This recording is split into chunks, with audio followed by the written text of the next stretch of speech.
and God followed through with that one. But we went to this native church service, and it starts at 2 o'clock, 2:30 in the afternoon. So we're like, oh, this is weird.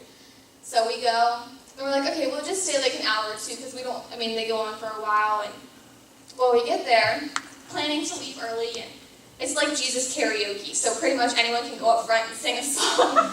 So they're like, oh, you guys, come on up and sing for us. I'm like, you don't even want to hear me sing. But we all went up, and we're good sports about it. So then it just kept going. And so we're like, well, we don't want to leave yet because this is like really cool. So after we sang a couple songs, our team leader, we're all like, thanks, Aaron, he was like, he'll pray with you guys. So if you need prayer, come on up. And all of me and my team members are like, all right, I guess we don't really have a choice here. So we got to pray with people, and it was a blessing. And then afterwards, they serve a meal to the homeless people. So the homeless people just come in, and we just helped them cook, and we handed out meals. And it was really interesting there because, again, it's like, so this guy comes in, and he looked drunk. Like, I thought he was drunk, and a lot of people there were pretty drunk. But I'm like, okay, whatever. I'm serving the food, so. Well, this police officer walks in then. I was like, oh, maybe he's just taking him out for public drunkenness or something. I don't know. So he, takes this guy and goes outside. Well, 10 minutes later, this guy comes back in and is talking to me. He wants his food, so I was like, okay, well, I don't know why you're here, but okay. So I'm, taking it, and the cop comes in again, and he was like, he can't be in this building. I was like, okay. And I was like, all right. And I was like, just go outside. So I was, helping this guy carry out his food. He's like, so then he pulls me aside, he goes, you look like you're the one in charge here. I'm like, okay. So it was just funny. I was like, of course I have that personality. And he said, well, he's a sex offender. And there's several sex offenders in here, so you might want to go onto Fairbanks, sex offender list page, and just make yourself familiar with the faces. That way, he said, in here we wouldn't normally let any one of them in, but because it is a church service, and you're giving them food, we do allow it. You just need to be very careful with all the kids running around. So I was like, oh, okay, thank you. And then I told the pastor and stuff. I was like, So that was interesting. Aspen, you can flex to the next one. So Monday morning, we got up and showered at the laundromat, because their laundromats have showers. It's so funny. And we packed what we needed, and we left for Rampart. So because we go on a boat, we can't take as much stuff, so we took half of our luggage and left it at the church that we were sleeping at and locked it up. And so we were planning to go up to the Yukon. So we drive 3 hours and get to the Yukon station. The Yukon station's in the right side of the picture, on the top. And we walk in, and the guy says, are you the people that are going to Rampart? And we said, yeah. And he said, well, you're getting a call from the village, and you need to take it. So we're like, okay. So Sam, who's one of the missionaries that we're working with, he calls the guys, and the summer has been very dangerous. I know everyone thinks Alaska's cold in summer, but it's not. It's beautiful. But this year there's been a ton of rain, and it's been very cloudy. So the river was too dangerous for us to go on to boat. So we're just sitting there kind of like, okay. And Sam was talking to the village, and the village said, we're not going to go up and get you because it's too dangerous. The waves are too choppy on the river, and we don't want you guys to get hurt. So Sam talked with Aaron, and they just kind of had a meeting, and we're just sitting there waiting some more. And probably after about a couple hours, they come in, and they said, all right, we're going to head to Minto with our other team, because Minto is about 3 or 4 hours away from where we're at this point. And we're just going to join them, and then we're going to try to go back up to Rampart in a day or so if the water's calmed down. So we're okay, because we want to do everything well no matter where we're at. So we're all right, we'll go help them do VBS in Minto. So we go to Minto. You can go to the next slide. Minto is beautiful. That is looking over the Minto Flats from the Tanana River. The name comes from the Tanana Athabascan name Menti, which means among the lakes. And yeah, it's surrounded by water. It's so gorgeous. And we were working with Athabascan people.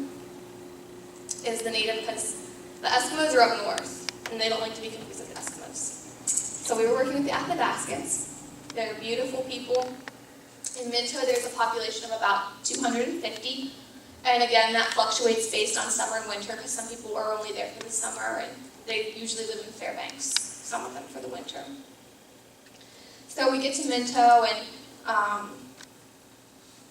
the culture there is really funny, because it's a small village, and there's like 3 streets going along the river, and then there's a couple in between streets.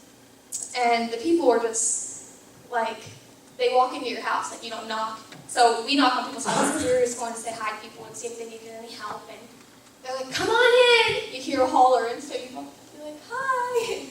And there's a missionary, I think he's around my age.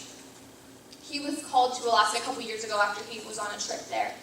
And he has been, normally you have to be native, or at least part native, to live in the village. But they've kind of adopted him in. So he lives there. He has a really good relationship with the people now. And so we'd say, oh, we're with Evan. We're students working with Evan. And so then they would like be very welcoming. But they're really funny because when they're done talking, they're done talking.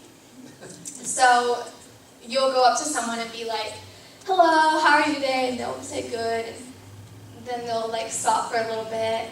And then they'll say something else.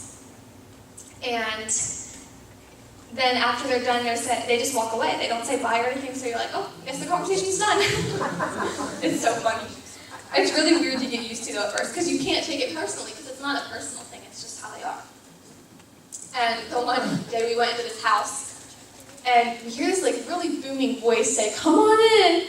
When we walk in, me and some of my kids, and we don't see anyone. And we're like, hello? And this guy comes out, and like he had a really deep voice, and he comes out, and he's probably like 4 foot tall. So we're like, we called him the Wizard of Oz in Minto. She just heard his voice, and he was like, I don't have anyone you can help, but nice meeting you. And so we talked to him for a little bit, so that was fun. You can go to the next slide. That's a Minto house. Most of them are like that. The government came in and built them, I don't know, a while ago, when Minto was first like rebuilt. That's just scenery, it's beautiful.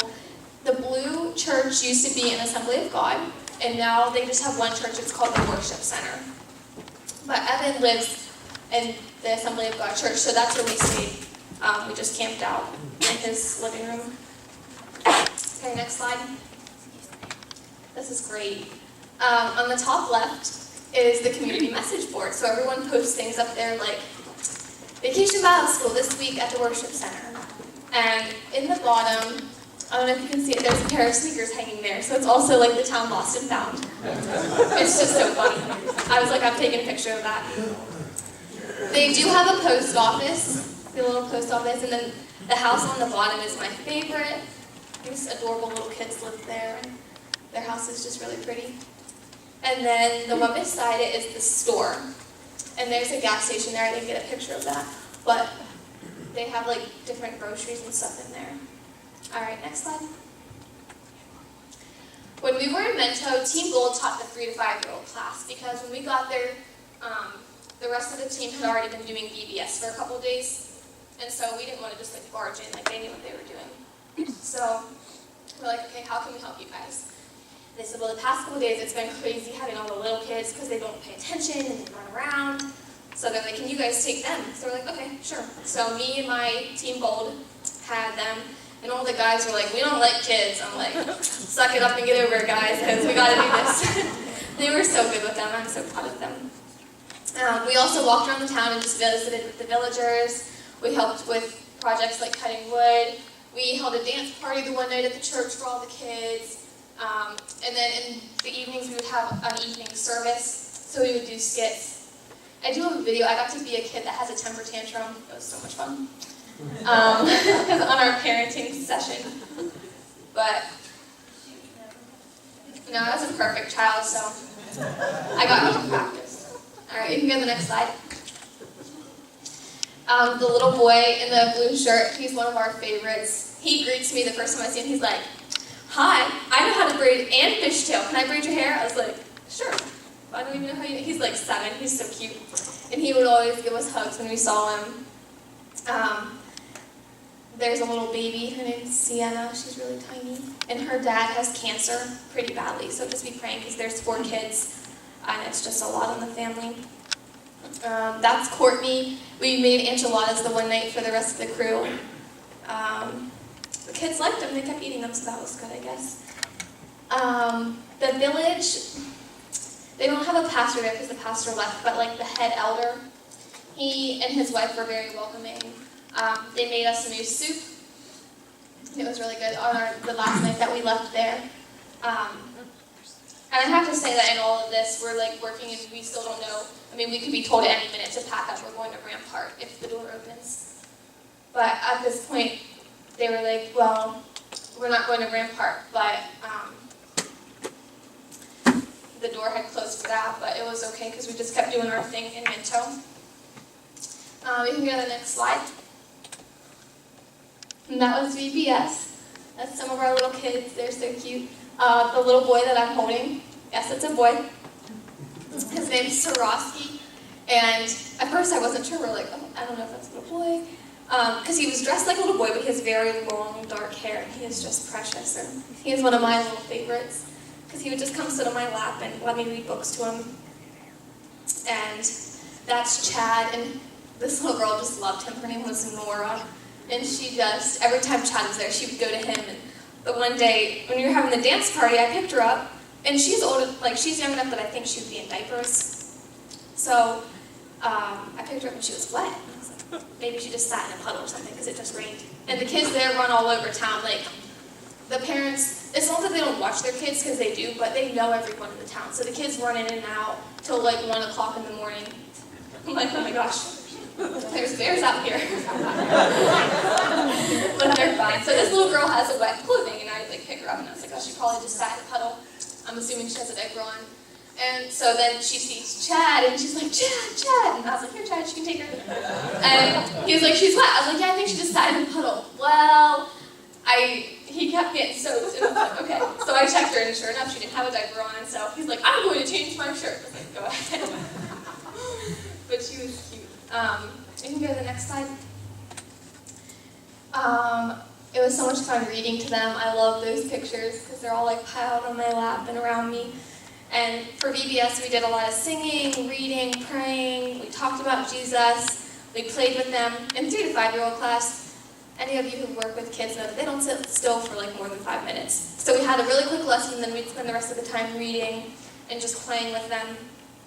I don't think I have a picture anywhere, but the one day we made a fort with them with a table and a bunch of blankets, and they had fun with that. And we just built relationships with the kids and their parents, and like the parents just trusted us with the kids, which was amazing. And you can go to the next slide. You know, like I said, I was so proud of my team. The boys kept they would play with them, they'd get down on the floor, and all these kids would be on them, and they just had a lot of fun. That's a cute little boy. His name's Nick. He's so cute. And they always want on shoulders. So the minute you do anything, they're like, someone claims your shoulder. So there's me this little girl's trying to climb on me. While we're singing, and I'm like, okay, well you need to be singing while you're on my shoulders, please. And it was just funny. So eventually we wisened up and we're like, okay, if you behave during VBS, you can sit on our shoulders. You can go to the next one. The top left is me leading a song, because I do repeat after me songs, because the kids were going wild before VBS, and the VBS leaders are trying to plan out what they want to do. And so one day I just started singing, and so the kids did it with me, and kind of gave everyone a couple minutes to gather up. That's an adorable little girl that was just crawling around the one day. And in the bottom, that's one of my favorite pictures. But that's my team leader, Dewey, and that's Pat, and he is one of the teenagers there. I think he's 14 or 15. His dad's the one that has cancer. He's the oldest child. So, but he's always funny. He's always in a good mood, and he always made me laugh. And in the bottom, that's our Alaskan Pappy Wayne and Grandma Claire. Their names are Sarah and Bergman. We just love them, and Pappy Wayne has the same shirt on. That's really clear.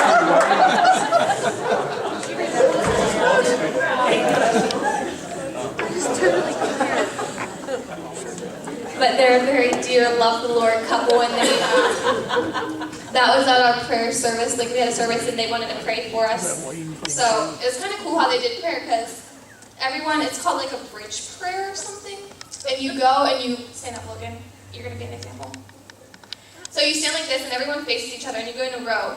And then one by one, people start coming through. Like, they'll start at the end, and they come through, and then they join the line at the other end. So as they walk through, everyone lays hands on them and prays for them. And it's just kind of a cool way of blessing people. You can sit back down. Thank you. So by this point, yeah, the doors to Rampart had shut. And our team was a little disappointed because we love our other team, but we had grown really close as a team of 10. And so it was kind of frustrating at times for us because we never knew if we were going to pack up and leave. But our team leader, Aaron, he had, our project director, he had this vision, and he was like, I just feel like we're going to go to a new village that they've never worked with before. He's like, I don't know what it is, but he just had this thought. So I'm going to play an interview because he can say it better than I can, how God opened the doors to Manly Hot Springs. It's like 7 minutes, and I apologize, the first minute is sideways because my camera is like weird. So Aspen, you can go ahead and play that, and then when that's done, I'll tell you